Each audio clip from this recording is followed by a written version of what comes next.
Welcome to our first ever episode of Rev Up in Real Estate with our special guest, Justin Hutchins, an amazing real estate professional. And there's a lot more to your story, and we'll talk a little bit more about that today, which will be fun. You'll notice on the table we have a little game of Jenga. So I thought, what a better way to have a little bit of competition between us to play this out. When was the last time you played Jenga? Maybe when it first came out. I was a kid. I don't know. A long time ago, right? Well, so what better way to have a little competition than play this game? So this is what we're playing for. We've got two prizes. For just showing up, someone will walk away with a free Waffle Love. So Sweet. there we go. Waffle Love. Everybody loves Waffle Love. Winner gets $50 to PF Chang's. So there's a little bit of skin in the game now. We're going to play a little game. So we'll have you start us off if you want to start to pull the first block, and we'll see how this goes. No pressure. Once this game is over, this podcast is done. So you can't sabotage it, pull the bottom one out, Yeah, we'll see you. Have a good day. yeah. Okay, so go ahead and start. You can start pulling some blocks, and we'll see. Seriously, even trying to remember the rules. I'd love just if you once one's knocked out, you're stacking on top. You gotta go kind of crisscross. There you go. Okay. All right, so we'll get the game going. The center there. You're a pretty competitive person, though, right? I mean, growing up. Yeah, I was more so when I was younger. Now I feel like I've mellowed out a little bit. Okay. So what were some of the things that you did growing up that kind of sparked your competition as you were a youngin'? Did you grow up here in Utah, or where'd you grow up? I moved all over. Okay. Basically between Southern California and Arizona for a couple of years. Okay. My mom grew up in Arizona, so we were there when I was young. Oh, man, that's It's close. So you have to take it once you touch. No, I don't think I don't know what the official rules are. I think that you can. I think you're okay. But if you kind of test it a little bit, and That was loose. Okay. There might be. It's coming back to me now. So. I mean, you want to find the loose ones to start out. Right. Yeah. That's what I was just thinking. Then it gets a little bit more because you can almost test it out a little bit, right? Yeah. Okay, so sports growing up, is that Growing the thing that you did? Yeah. My growing up my parents were really supportive of anything that I wanted. Kind of the flavor of the week type of thing when it came to sports. So I got to do a lot of stuff from soccer to basketball to baseball. Even played a year of football in high school, and I say that loosely because that was my sophomore year. And my mom said she could always pick me out because my shoulder pads were giant and my legs were like toothpicks. So That's good. I wasn't very good at football either. But most of the time it was volleyball. So that was your thing growing up, volleyball. Yeah. And you continued that for a long time. I mean, you played volleyball. I played club in college and high school, and then coached professionally for years before I got into golf. Oh, you're not messing around. You're going all in. So you're about halfway down this tower, and you're already going right into the middle. So you coach professionally. In real estate, yeah. Okay. And you were also, your college career was pretty, you guys won some cool stuff, right? Yeah, so we had a great team with a bunch of talented guys, great coach, and we ended up winning that national championship. Wow, it's awesome. Way, way back in 2001. So It's close. it was that's good. That was. I don't know if you've noticed this, but I've been playing lefty recently. So, I'm kind of switching it around a little bit. I haven't had to go to the right hand yet, so I'm saving that for a little bit later if I need to go all in. So listen to your hearts if you're just listening to this. I'm sorry. they're probably this is the dumbest thing. You guys are playing Jenga. Yeah, that's what we're talking about the whole time. All right, so you have this career. You're doing volleyball. You're coaching. Yep. And then what transitioned into real estate? How did that all begin for you? So, my most recent coaching job, I coached here in Utah locally. I came up here for school. Okay. And coached at UVU and BYU, and then went to Cal Poly, San Luis Obispo, and then Fresno State was my last gig in college. And it was just, I was kind of seeing the future, the writing on the wall, as far as what that continued to look like as my family was growing and things like that. And moving every couple of years, being subject to the decision-making prowess or lack thereof of young student athletes and your win-loss record and your job security based on that. It was just a lot, and I was traveling a ton, which I really did. The traveling for the games or the recruiting part of it, or Yes. all that? Yeah. So during the season, I'd be gone from Wednesday to Sundays most times, unless we had home matches. Off season, I'm coaching club and recruiting. Oh wow, it's a lot. And then summers, I'm doing camps every week all over the country. And so it's not really an off season then, really. Big break. Yeah, because you're in season, it's going to be crazy. You're super busy, and then once the season's over, you're right back into prepping for the next year. Yeah. It's a lot. So it was a lot, and again, just with younger kids and my wife, kind of being left to do that stuff. It just wasn't. It's one thing if you can justify it with you have a football coach's or basketball coach's salary, but there's not a lot of big money. No. In volleyball, that's not how it works. So you're constantly trying to work your way up the ladder. Anyway, a couple of bad experiences too with so I was an assistant coach this whole time. I never ran my own program.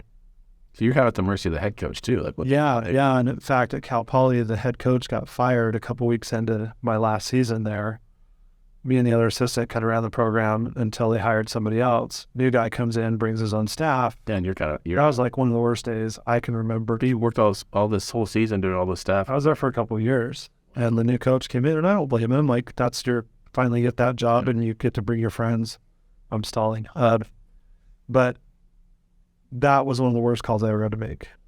Leaving that office, calling my wife, nope. Just gotta let go. I don't know what I'm doing. I don't know what we're going to do. I got to go scramble and find some job, one of 300, give or take, in the country.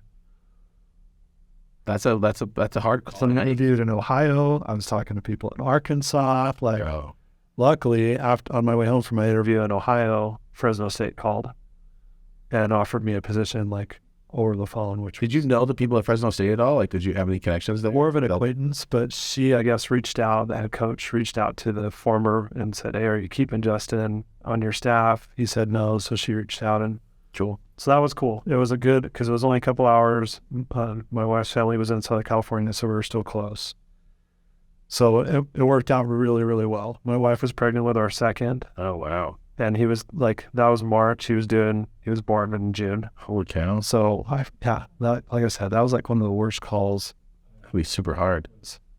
Okay, so you're at Fresno State, and then how did the transition from going to real estate, how that's... So just, again, starting to look at the future and going, okay, this isn't going to work. So I asked my wife, I said, I want to get into real estate. I had a place that we bought here in Pleasant Grove, and became really good friends with the agent that was there in the model, and he would hang out in the it was townhomes and stuff, and so we'd go play ping pong and stuff. And we became really good friends, and he was always trying to, hey, you'd be good at real estate. So I called him and said, hey, if I moved back to Utah and got into real estate, is that offer still on the table? You'd be a mentor. Oh, interesting. Cool. And he's like, yeah, totally. So I asked my wife if she wanted to stay in California or come back here, and we owned our townhome still. She's like, well, my parents bought some land in Utah, and so let's go back there. And cool. So that was 2013. Okay. Came back here. Got your license. First job I could land outside of coaching was with Les Olson Company installing copy machines. Oh, that's legit. So just something to pay the bills, right? Yeah. Got in, knew nothing about it, got trained, did that. And then shortly after, I don't even think I was there for 6 months, I got a job at a real estate marketing company out of Springville. It was called Circle Picks. Oh, yeah. So they did virtual tours and did your social media for you and stuff. And that was really, really cool. So as I'm taking my licensing courses, I'm working at this place, and we'd sell this automated, marketing package to different brokers. And we have territories all over the country and Canada. And so 1 week out of the month, I would travel to my territory, meet with brokers, pitch them on this system, and see if we could get their brokers to sign up to some stuff. And so that was a cool springboard into getting into the real estate world. Yeah, because now you're meeting all these different real estate professionals. You're meeting all the brands. Yeah, and connected to all these brokers, finding out about marketing, stuff like that. And so, and in the meantime, of getting my, license and working through all that. So I appreciated that. I was only there for about a year. Once I got my license, I was I saved up about 3 months of saving. So that was so how helpful was that having you like have that savings? Because I mean, a lot of people get into real estate with no savings, Right. and they're like, I'm just going to make this work. So I had some motivation because I knew that was my goal, that was just kind of a stepping stone. And so we saved a ton along the way. We sold our townhome in PG and moved into my in-laws' house. And I hit my quarterly bonus, I hit my yearly bonus, like all this stuff. And kind of like the other sales guys were kind of surprised that I bailed because You're getting all these like, I was doing great. Yeah. And even when I talked to the CEO, who's still a good friend, he was like, hey, you're doing really well. Why are you getting real estate, and stuff like that. And so that was always the goal. I appreciate everything. And he was great. He even said, you can use the service. And cool. What about the in-laws? You move into the in-laws and they're like, hey, by the way, we're moving in here and I'm quitting my job and going to the real estate. so the cool thing was they built their house, but he hadn't retired yet. So we kind of did him a favor by living in the house. And it was a couple of years before. So Oh, so they weren't here yeah, yet. come up on weekends. Wow. once in a while, but yeah. I thought you meant like you did them a favor. As I'm like, we did chores for them. They were No, again, they were very supportive. So yeah, so there's this vacant home that's sitting there, and you're like, well, we'll take one for the team. I guess 5,000 square feet. We'll suck. You guys, don't worry about us. Yeah, theater. We're doing this for you. We'll take this sacrifice. It's all up. This is all us. Yeah, it wasn't the typical in-law like we're moving in situation, so it worked out great. And they even had their room set up and had stuff in their closet. So they would just fly up on a quick flight, and everything was there, toothbrushes, everything. And we stayed in a bonus room, like we made that our master above the garage. So we kind of had our own space. That's awesome. There. It worked out so well. That's great. That's a pretty cool setup. And even by the time he was ready, he retired and was ready to move in, the house across the street came up for sale. Oh, And it was a divorce situation, so they were super motivated. We bought it. you just It was paused. a fixer-upper, built in like 95, and had some things, but it was perfect for location. That's great. I'm glad you didn't go to the in-laws like, hey, there's a house across the street. You guys should buy this. We're super comfortable here. We're taking over. We've broken it in. Like our kids put holes in the walls already, so studying some stuff. breaking style. Right? There's a thing called adverse possession, and we've kind of owned this house now. For sure. This is our home. If you disagree, we'll see you in court. Yeah, we'll see you in court. And also, is Thanksgiving, are you guys hosting, or do you want us to host? Yeah. That's great. Fine, we'll make turkey. Yeah, that's good. All right, so this is getting a little bit more serious on this game. Yeah, It's I'm really nervous that we're gonna be done. So all right. So you've got your real estate business. You get started off. You're rolling. Looking back now, what are some of the key insights you would give to someone besides living in your in-laws' house for free? What's edging off the in-laws. yeah? What other advice would you give to somebody who is a new agent who's trying to get up and going? Like looking back at the success that you've had over the years. So the stuff I appreciated the most was my mentor, who's still in the business, with a different company now, but I'll push that. I think so. I don't even know. I mean, nobody can see it. It's on the back side of this tower, so nobody will even know. He's like, you have an awesome database. You know a ton of people from coaching, because even when I was here coaching at UVU and BYU, we were at a club, and we had 200 kids every year coming in and out of the club, Wow. things like that. And so the first task that he gave me when I got started was to just call everybody I knew and just let them know I'm in real estate. Can I, send you my newsletter? I would love for you to think of me when you... And that was kind of the first thing. So you would call all these people. Yeah, so I quit. How hard was that? Like, how hard was that making those phone calls initially? Because they're already friends. It wasn't Not big a deal. Okay, so how did you, like, what would be the example of that? You call them on the first call and say, hey, this is Justin, you know me from volleyball. Yep. And by the way, passion, the same work ethic and things like that I had in volleyball, not only as a player and as a coach. I'm now putting into real estate to support my family.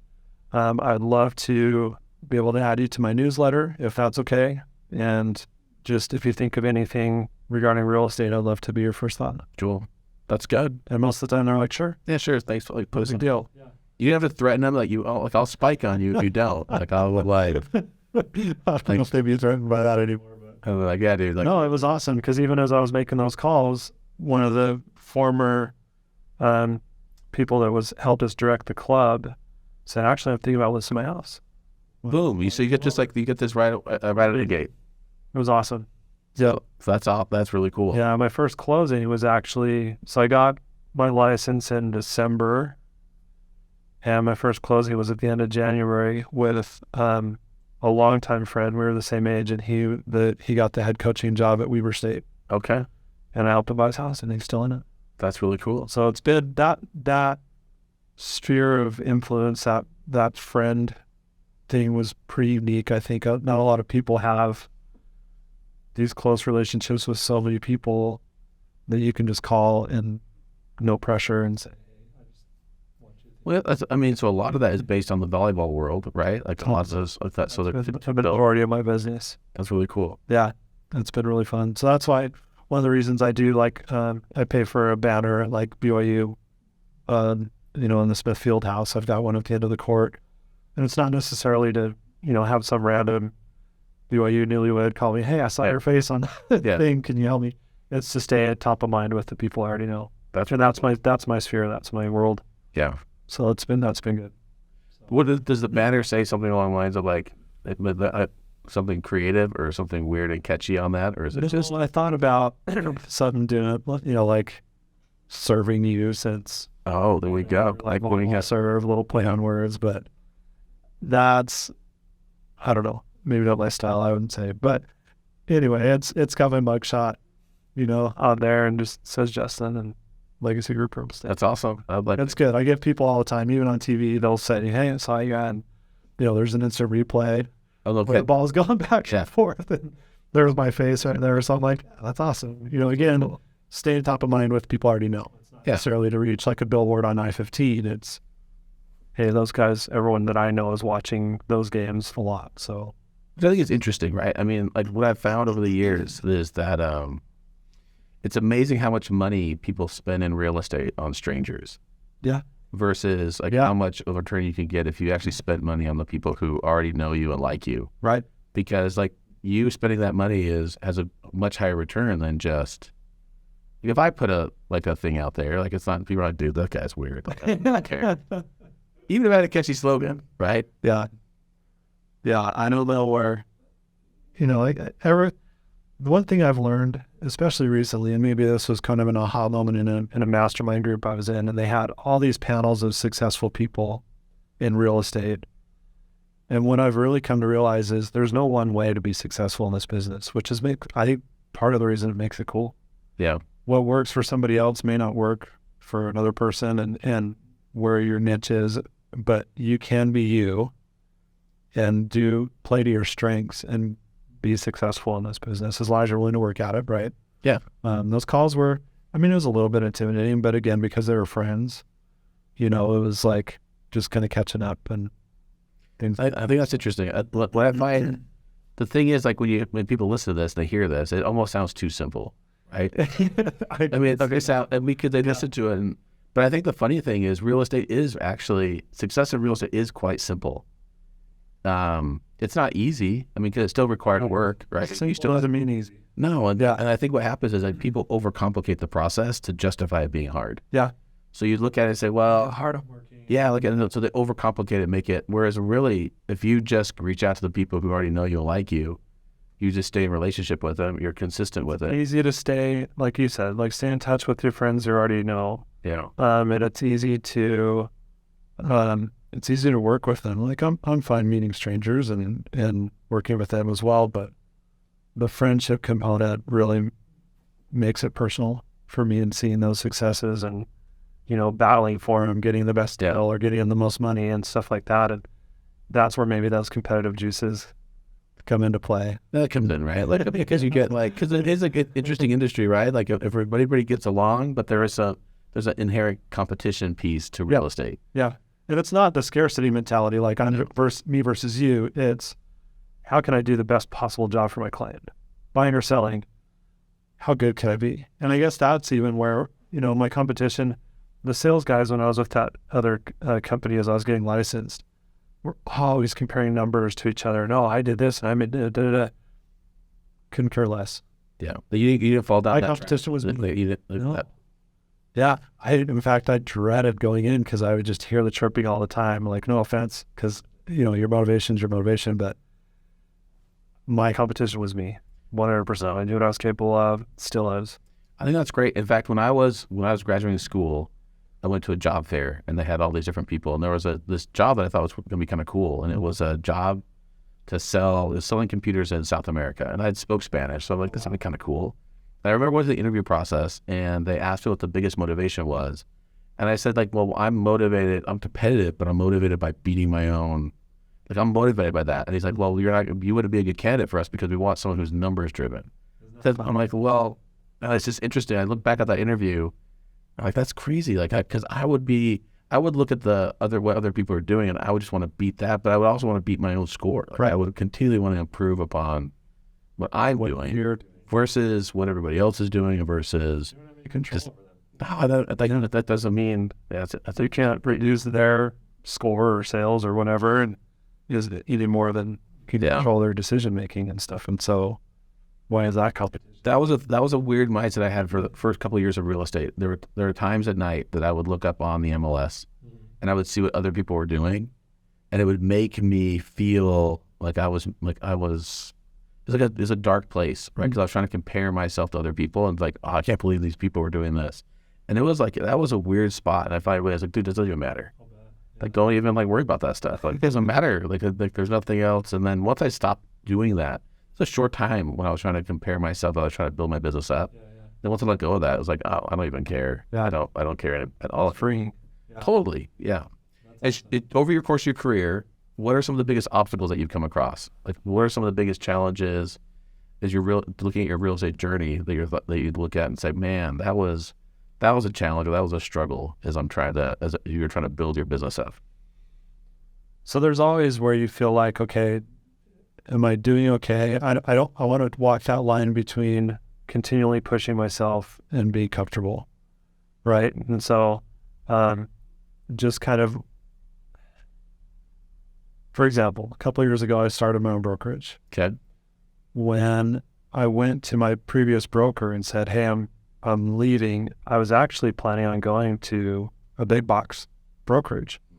And again, nothing against them, but he hopped in the car and I, we went for a drive and we talked and he's like, yeah, I know you were going to stay forever and stuff. He said, but you feel like you're reinventing the wheel. I think you're just inventing you. And he goes, I don't see you thriving in one of those settings necessarily. And if you want to start your own, I'll help you. I'll give you all the tools and stuff like that. And that was pretty eye-opening to me, where it was like, okay, again, that's out of my comfort zone. Yeah. But realizing, that I had the mentality like, I'm starting from scratch on everything. Even the marketing type stuff, like getting the banner BYU and stuff like that. That wasn't reinventing anything. It was building what I've got, if that makes sense, So that was part of the struggle. And then I had to laugh because one of the big things that held me back, I think, at the beginning too, was I was so afraid to spend money. Oh, got it. Okay. So afraid to spend money because so I had that first closing in January, and most of my commission that I got off that was gone because it was already committed to other stuff. Yeah, even my splits and my mentor and stuff like that, like it was gonzo. So until then, my next closing was until June. And that 3 months of living expenses went away pretty quick. Yeah. And it was getting tight. And then I finally got that next paycheck. And so it was tough getting to that point, but then since then I haven't looked back. Got it. And it was so those moments that you had that stretch between you had that first closing right out of the gate, there's months that you're going by. So what were the things that kept you on track so you didn't lose focus, and what were the things that really helped you get to that next plate? So as a player and as a coach, I preached this and had to remind myself a couple of times, trust the process. So when you're playing any sport, there's fundamentals, there's tasks, there's different things that you can focus on. You control the controllables. And when you do that, the score, the end result takes care of itself. And so staying in that mindset was sometimes pretty hard. But then when I got those reminders, I'm like, okay, trust the process. So when I started, I didn't have any sales under my belt or anything like that. So I got on social media, which I didn't even have any social media accounts when I was coaching. I didn't want. You didn't have any of that, nothing there. Zero. So I jumped in when I got under, when I started working for this firm, because we had to have these, examples and things like that. So I got in, and now I started becoming more active, and I'm like, what do I talk? I don't have any sales, but I don't want anyone to know that I don't have any sales. And so how do you balance the line? So I started posting like little articles, how to winterize your home, got it, and then even defining things like what's title insurance. And I started getting really good feedback from people. What? From with title insurance? And people were like, we let it. Yeah. It was like a trending topic. And I love your posts because they're educational. That's what people were saying. Yeah. It wasn't me, look at my new listing. It wasn't me, like this closing, because I didn't have any. Yeah. But it was offering value. Okay. And so I'm like, okay. So, and I even thought to myself as I was going through licensing courses, everybody needs to know this stuff. Yeah. This is really valuable information, even if you're never going to be a realtor and sell a single thing. There's, like you talked about, adverse possession at the beginning, like, people should probably know about that stuff. And if I knew that, I wouldn't have this house from in-law. Exactly. I didn't even know what. Just pay property taxes. But Yeah. So I think it's my turn. Yeah. Sorry, I'm stalling. You're good. So it was super important information, and not everyone's going to go through that training and licensing courses and things like that. Oh, it's getting close now. This is getting. So how can I, now that I've gone through that, add it's getting close. that knowledge, that value? Oh, I thought you were going to lose the tower right there. That was amazing. And that was lefty too. Right. All right. So, so just adding that value really helped me feel like and be portrayed within my circle as the expert. Yeah. And educating clients. And that's what I love to do. So it's still coaching in a way. Mm-hmm. Here's the game plan. We're going to buy or sell your home. This is the process we need to take. Here's what you need to know to make good decisions. This is the opposition, mold or whatever. Yeah. Inspection, appraisal, those kinds of things. And here's how we're going to combat that if it comes in low. Here's our options again. And so here's all the info. I'm going to be on your side. If we need to, we'll adjust. But so it's fun. It feels like coaching to me when it's like, hey, we got to win. That's awesome. That's really cool. It's fun. This is getting a little bit more intense now. Yeah. Now I'm like Indiana Jones. You should try to figure out which one it is. I mean, you could just walk away with the waffle love, or you could walk away with victory. So here's the competitive side. I know. That's what I'm trying to see. That's what we're trying to see if you can win the P.F. Chang's gift card. So a little bit. I love Chef Chang's. See, that'd be great. Waffle love is great too. By the way, they're not sponsors. They should be. This is their chance. Someday. I mean, I don't even know if P.F. Chang even knows this is happening. Yeah, someday. For sure they don't. Someday when they look back on their corporate record, they're like, oh yeah. That might help their sales dramatically increase just from this. Featured on a podcast as a prize. So yeah, anyway, that's kind of that in a nutshell, and that's been fun as far as being in business and real estate. I think that's interesting. I mean, like the sports analogy obviously plays out pretty well when you look at being an entrepreneur and building up a real estate business. And there's a lot of lessons that come into play with that. Yeah, a lot of applicability to a ton of walks of life, but I think that was a good move right there. Thank you. Of right in the middle. I feel like we're kind of running out of a lot of options. It's hopeful that I can. Let's go to the love. It's called, that was oh my gosh, we're running out of options. Oh my gosh. I like to pull that right out. There you go. Easy. That's an easy one. Okay, so growing up, I mean, did anybody else in your family play volleyball, or was this just a thing that you're like, I'm just going to stay doing Mom this? played kind of on the B team at BYU. Okay. Volleyball, it wasn't women's sports at the time weren't super huge. My dad ran track. And so I'd gone into volleyball being in Southern California. We started playing in church, I think, when I was 12. And my mom, I used to go to her games and hang out. And then I was not a great basketball player. Like, that's what everyone assumed, because my dad's 6'5", and I love to jump. Hey, could you get you could dunk, right? I mean, that's like, was that easy for you? 8th grade. 9th grade, you were dunking? Good night. Basketball was the first time I could do volleyball in 8th grade. What? But, My life would be so different. well, thanks to Michael Jordan, like, everybody wanted to jump, right? Yeah. If you were a kid that grew up in the 80s and 90s, like, you wanted to be like Mike.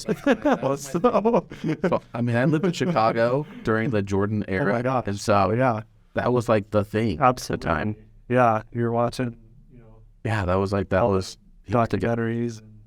yeah, going back and watching that Last Dance was like a spiritual experience to go back and watch that. It was amazing. So yeah, he was, I mean, obviously I wanted to be like Mike, but I was terrible at basketball, even though I was tall and I was lanky. And so I got cut just like Mike. Yeah, just like that. He got cut from his 8th grade year, and then he went on, and I'm like, wow, we need to put more time into this volleyball thing. And that came really naturally to me, more naturally than all the other sports that I tried to play. And it was really, really fun. And in Southern California, the atmosphere around volleyball too, like, for example, at our high school, the one I eventually went to, it was more of a status thing, quote unquote, to be on the volleyball team than football. And that could have been because our football team was terrible. But so it was like, did you play beach volleyball and all that stuff growing up too? We did there. Now, in fact, my joke, because I had knee surgery 7 years ago. Yeah. I snapped my patellar tendon. Yikes. Jumping. Really? And so you jumped up and landed, and you had this. So I didn't even take off, because as soon as I bent my knees to load, It's just that tendon right in front of your kneecap just went boom. oh, It felt like someone hit me on the kneecap with a baseball bat. just like you didn't drive away. Like you just like this. I had no clue what was going on. In fact, my brother was setting me, my younger brother, and I looked at him because I thought we'd bumped, like hit something like that. And he's like, dude, I was like 6 feet away from you. But that happened because there were days in high school where we'd get out early, we'd go play at the beach, and then we'd go to school practice indoor. Yeah. And then we'd go to open gym at the rec center. You're playing all the time. All the time. All the time. Like, they talk about 10,000 hours. Like, I've packed that into like 5 years. That's wild. So it was any opportunity. We were playing grass doubles. We were playing sand. We were playing, when we couldn't, because I lived about half an hour from the beach. So it was a little bit of a drive, and when you didn't have gas money, and my first car was a 1977 Cadillac. Oh, wow. 8 miles a gallon or something like that. So it was like, so we would just play. And even if we had, 2 or 3 guys, we'd just get in the gym and serve balls and hit it back and forth and things like that. So that, it was an obsession. It really was. So looking back, I mean, who are some of the athletes that you've competed against that were like just so, were there times where you just competed against someone you were just so impressed by their skill set? Or like, you'd be like, oh my gosh, that person is just unreal. Yeah. I mean, I remember my first glimpse was this guy named George Romaine that eventually played for Pepperdine and then the USA national team. Yeah. He was a monster. Really? Just like it, I mean, it's a team sport. School, so this guy's just like 250 solid muscle. Wow. He looked like a linebacker. And that wasn't the typical volleyball player. The typical volleyball player at the time was just a rail. Yeah. As tall as me. $150 maybe. Yeah. But he was just this monster. And I remember having to go up against him at the net when he was hitting, and I had a block. And I'm just thinking, don't break my arms, like this whole time. But I got more opportunities through the years to play with and against some of the best athletes in the world. There, Ryan Millar, who played for BYU. Yeah, amazing athlete. Won a gold medal. And I'm with the USA national team. Casey Patterson and I were really good friends and beach partners up here. Yeah. I know people don't think there's a beach in Utah, but sand volleyball. So we started playing together. He moved down to California to continue to pursue that career. Ended up playing in the Rio Olympics, had a phenomenal career, just retired. Well, that's good friends. And just amazing, like, to see his dedication I felt like I was dedicated, but his was next level. Really, just the Just the next. mindset around practice and stuff, or just the He did the extra stuff. Like, I regret, one of my biggest regrets from my playing years is that I didn't take weightlifting and weight training seriously.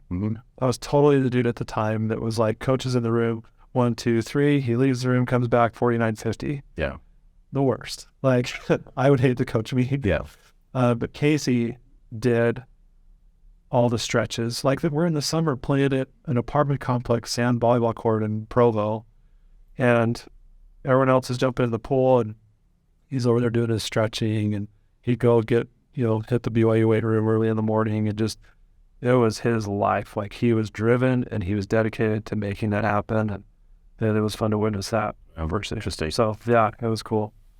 So yeah, those are fun. So what would be the things? So taking those, like that mindset around. Oh, it's your turn.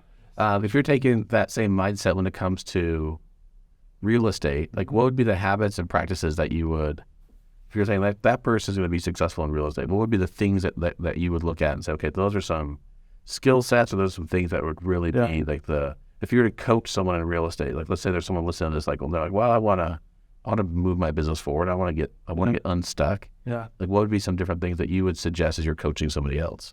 So going back to that trust the process thing, a lot of people want the results that are going to happen, right away, and rather than building a process of, and I wouldn't even put like a constraint on it. Whatever your process is, stick with it.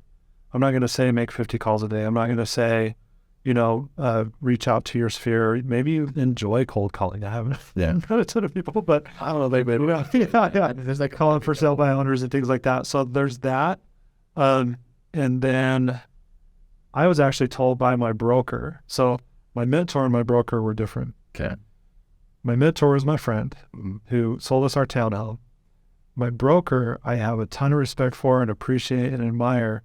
But when I started and met with him to come on, it was a small independent brokerage. He actually told me, I don't think you're going to be successful in this business. You're too nice. Oh, interesting. Too nice? Too nice. He didn't know me. Yeah. To his, defense. He's like, you're just too nice for this. You're too nice. And he's a nice guy. I actually think that he's one of the nicest guys out there. Very smart. But I'm like, a lot of people say, well, I took that and I just ran with it. It was in my gut. I didn't care. I just knew that I was going to be successful. I'd already made up my mind. And so, come hell or high water, this was my career change. My wife wasn't going to put up with another one. No, this is so this was it. This is what I was committing to, and I was going to be successful no matter what. Was my decision. I almost decided before I'd even had any track record. I decided I was going to be successful. I was going to make this business work, and so that was it. I put in the work. So trusting the process, staying in front of my sphere, and again, that's where I found my success, and figuring that out. And I think the first couple of years when things slowed down, I'd panic. Like, I'm never going to sell a house again. We're getting broke. It's done forever. Now I've come to realize that that's going to be, I enjoy the breaks a little bit more sometimes now, not to be too long, but that mindset has changed too. Like, I know that I'm going to, continue to find work and opportunities and things like that because I'm willing to go work for it. So that's the advice I would give, I guess, to somebody on this. That was a good move. There we go. That was good. I don't even plug these two hands. I probably cheated. That's all right. No. Yeah, like I do. Here we go. It's okay. There we go. Okay, so you have 4 kids. 4 kids. Kind of transitioning to this idea. I mean, because you grew up playing sports. Do your kids are they all athletic? Are they all in the sports, or is that? We haven't posted on it. If they've come to us naturally, like my daughter, a lot of people think it's late, but she started playing club volleyball at 13. I think she's on the 3rd best team or something. Like, cool. She's not on the travel team. We're just letting her kind of develop that. Yeah, and that's fine. My boys played basketball, baseball, soccer. Again, they've approached us, and it's just the rec leagues. Intense, like, all right, we're going to go. This intense competition leagues. Yeah, like, just get them to love the game, love the sport first. and whatever they want. And that's, again, what I really admired and respected about my parents was they let me, whether it was BMX biking, skateboarding, surfing, Just whatever thing. anything, they were totally supportive. They were all in. Okay, well, if you want to get good at basketball, you got to walk to school and dribble the ball and handle it and stuff, and you got to shoot free throws every day and stuff. And so that's what I'm trying to do, like whatever there. And if it's music, fantastic. My daughter plays the flute. She's an awesome singer. I'm totally biased, but like it's fun to just see them find something that they enjoy and where they can see success in from working hard. That's really cool. That was a good move. Thank you. Oh, that's leaning. We got to balance that top out. It's going to be the Falcon a little bit more. I don't even know if there's any loose ones. There's no way I'm losing this. I'm shaking that thing. I'm not going to lose this. I feel like cramp in my leg coming on. I might shake the table. If the table shakes, then it's my turn. Knock it over. Is that how it works? I don't know. Well, that was I'm going way down. Oh, look at that. Very bottom. All right, I'm going righty now. There you go. There we go. Okay. I think we're close to the end here. This is about to, there might be like one or two more moves potential, but I don't know how this is all going to play out. So not to steal your thunder, but to follow up on that question about new agents too, I think, and you asked me beforehand, like if I were to do a TEDx talk or something, like what would I talk about? And I think it would be titled something like resilience,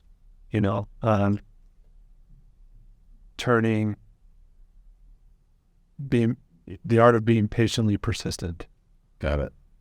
And you've seen that multiple times, both from your career in volleyball, both going into coaching, because you saw that too, because if there's like this patience. And is your wife very patient? She's passionate. She's passionate.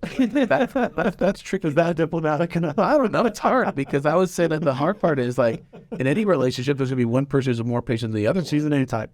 Yeah, that's for sure. Very true. So I'm pretty mellow. So that's got to be. So there's a patient part of it for you. Like, just trust the process. She's like, how about we get some money? Yeah, for sure. I don't know. We make some money because that'd be nice too. Taylor Lemons. Yeah, but hey, that should be great. That's awesome. And so that's why we're a good team. Yeah, that makes sense. So you think in real estate you don't have a boss? I got a boss. Oh yeah, you've got it. And my kids and stuff. But I took the patiently persistent thing from when I was doing those sales for Circle Picks. Yeah, I had a broker actually tell me, he wasn't even offended that I'd called so much and tried to get this appointment and tried to get him, but that's the phrase he used. He's like, I would describe you as patiently persistent, and I totally respect that. And I'm like, I love that. I'm okay with that. Yeah. And so being that and coupled with resilience, everybody's gone through tough stuff in their lives. Yeah. Right. And so being able to react, pivot.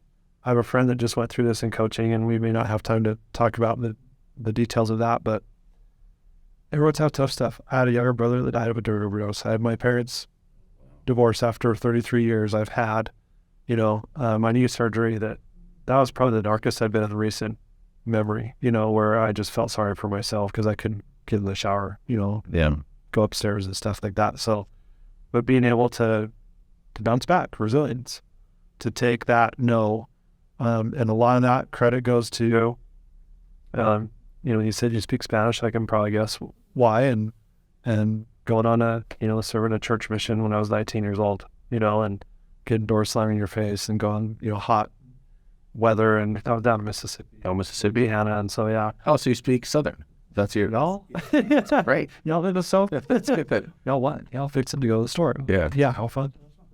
So that helped. The sports stuff helped. But yeah, and you don't need sports. You don't need a church mission to develop resilience. But it is something you can develop, I think.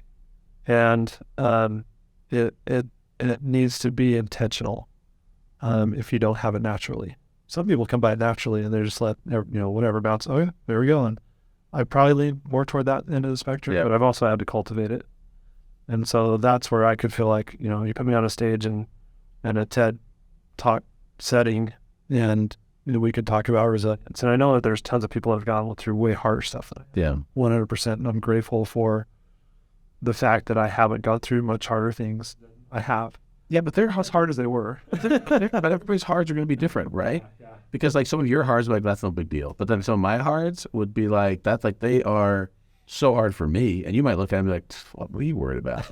Right? Because like everybody's hards are going to be different. Exactly. That's what makes it hard is whatever things. Yeah. But I love that idea of patiently persistent. There's a real powerful thought. You start to component of resilience because when you have something rocking like that happen in your life, you want to get over it right away. Yeah, you want to move past it right away, and sometimes that's not the case. Especially with that, like I would say, probably one of the biggest, like earth-shattering, like I'll never forget the morning when my parents called and told me my brother was found dead. Right, and just, like really, yeah. Another kind of podcast. You found that, but so how do you move past that, right? How do you continue to have that thought of him come up in your mind and not just want to stop and break down, because they pop in wherever you're at. Like, flying somewhere and I'll think of a song comes on my iPod or something, but moving past that and going and remembering the good things and stuff. Anyway, functioning after those hard things. But that's a call that just like, I mean, you, I'm sure, remember exactly where you were when that call came in. Like, it's like for you to like think back on that, you're like, it's like, that's like a thing in your life that's just like, I mean, you won't remember what you had to eat the day before or where you were at the day before, but that moment in time is like cemented in. Yeah. And it's like interesting because like, that's like this key crossroads, right? Because there's different ways that you can respond and react to that. 100%. Yeah. Yep. And yeah, like you said, you can either let it break you or you can take what you can and move on. Oh, that's a good move. Look at that. Even with like all the nice move right there. That was well done. I thought we were able to get into this, but you should just keep. It's interesting that you're patiently persistent with this game. That's interesting. You might get a corporate sponsorship from Jenga. Something. How it plays out, right? This is pretty tall. It's getting to be tall. It's very. Oh my gosh. Oh my gosh. I don't know what the rule is. Is it? And when you start to push it, are you in? I think you have to go all the way through. Probably should have reviewed this. I think it's the rule. I'm just gonna do that because someone's gonna like comment on. Oh my gosh, first of all, there's no way I'm losing this game. Like I'm mentally putting that out there right now because I cannot lose this game. And it's not a me. Like we're still friends. It's not a me versus you thing. It's like me versus the tower, right? It's like I'm not gonna lose this game. It's us versus gravity. I can start this whole thing out by being. Oh my gosh. Maybe the problem is I'm going lefty. I'm going to go back righty, but I don't even know. I'm not here to tell you how to find success. Oh my gosh. I'm patiently persistent. Let's keep saying that. Well, I don't. I love it. You're working on it. That's okay. And there's no time limit. That's the beautiful thing. There is, though. Except for the boredom of it. Oh my gosh. I almost took the whole thing over. Oh, it's lifting like you're lifting it. Holy cow. I feel like it's gotten tighter since I started pushing it. Like, what is going on there? Everything else settled around it. It was a dumb move, but I'm committed to it now. You're like a quarter inch out. Oh, gosh. I love it. There is no way that I can lose this game. You're the perseverance. This canoe. Oh, yeah, goodness. It's going to be resilient, that's for sure. If you pull this off, like you totally deserve a PF James. Oh my gosh. What is that? Oh my gosh. That's like halfway through. But it feels like this block is twice as long as every other block. These are all the same size, right? They have to be the same size. I can feel that way sometimes. Oh my gosh. My block is longer than everyone else's. I was like, what's the hardest thing you've ever done? Well, blasted Jenga game, and I have this block. I really wanted that BFJ. Whoa, Jay. This is so close, but I feel like oh my gosh, there's another block that's about to tip out. Oh, I didn't even see that. What is the rule? Can I even touch that upper block? We'll allow it. Oh, no. Dude. Good game. Gosh dang it. Let's stack it up and start the podcast over again. Let's do it one more time. All right, Justin, that was impressive. I was not patient enough. And I'm obviously not resilient enough, but that was good. Thank you for sharing, and that was some good stuff. So I appreciate it. Congrats on your victory, P.F. Chang. Thank you. Appreciate it. I'll enjoy my little waffle oven. Waffle oven, great. That's going to be great.